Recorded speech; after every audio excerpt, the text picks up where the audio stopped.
ड्रामे के next episode में आप लोग देखेंगे असफन की माँ आयशा से इस कदर इम्प्रेस हो गई है कि वो उनकी अंगूठी उन्हें वापस लौटाने आई थी। जब मॉल में टकराकर उनकी अंगूठी वाला बैग आयशा के बैग से मिक्स हो गया था, वो समझी थी कि शायद वो कभी भी वापस नहीं करने आएगी, लेकिन जब आयशा उनकी अमानत वापस करने आती है तो वो इस कदर हैरान व परेशान रह जाती हैं कि आज की दुनिया में भी इस तरह के लोग हैं।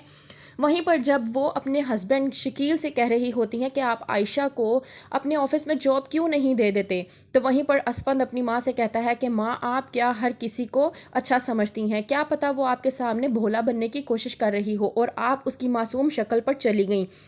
आप को यकीन नहीं है तो आप अनुषा से पूछ सकते हैं कि उसने उस दिन हमारे साथ कितनी बदतमीज़ी की थी और कितना एटीट्यूड दिखाया था।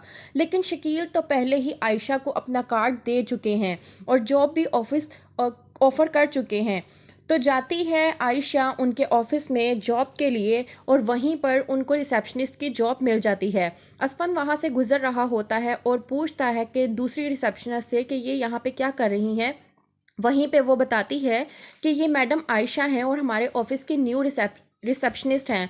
तो वहीं पर असफन कहता है कि मैं तो इस बात को समझ नहीं पा रहा कि मेरे बाबा किस तरह के अजीबोगरीब लोगों को ऑफिस में रख लेते हैं। दूसरी तरफ नाजिया आयशा की माँ से कहती है कि मैंने आयशा से कहा भी था कि अपनी 2-4 अच्छी सी तस्वीरें दे दो, लेकिन इसने रिश्ते करवाने वाली को तस्वीरें दी, लेकिन किस तरह की तस्वीरें दी? इसने हिजाब में तस्वीरें दी हैं। आप आयशा को क्यों नहीं समझाती?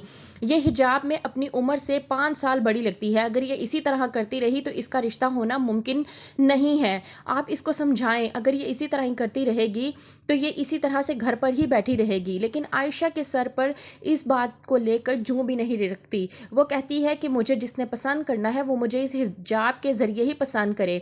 दूसरी तरफ असफन कर रहा है आयशा को अपने ऑफिस से निकालने की कोशिश। वो आयशा को अपने ऑफिस में बुलाता है और कहता है कि अगर आपको हमारे ऑफिस में काम करना है तो आपको अपना ये हिजाब उतारना होगा। वहीं पे आयशा असफन से कहती है कि माफ़ कीजिएगा सर, मेरा ये हिजाब मेरी शनाख्त है। मैं आपकी दी हुई जॉब तो छोड़ सकती हूँ लेकिन अपनी शनाख्त, अपने हिजाब को नहीं उतार सकती। तो क्या होगा आगे? क्या असफन को आयशा की इस बात को अग्री करेगा और उसको इस आयशा की ये बात पसंद आएगी? क्या वो उसको कहेगा कि तुम यहीं पर जॉब कर लो? क्या होगा आगे? देखने के लिए देखते रहिए ड्रामा सीरियल उम्मे आयशा।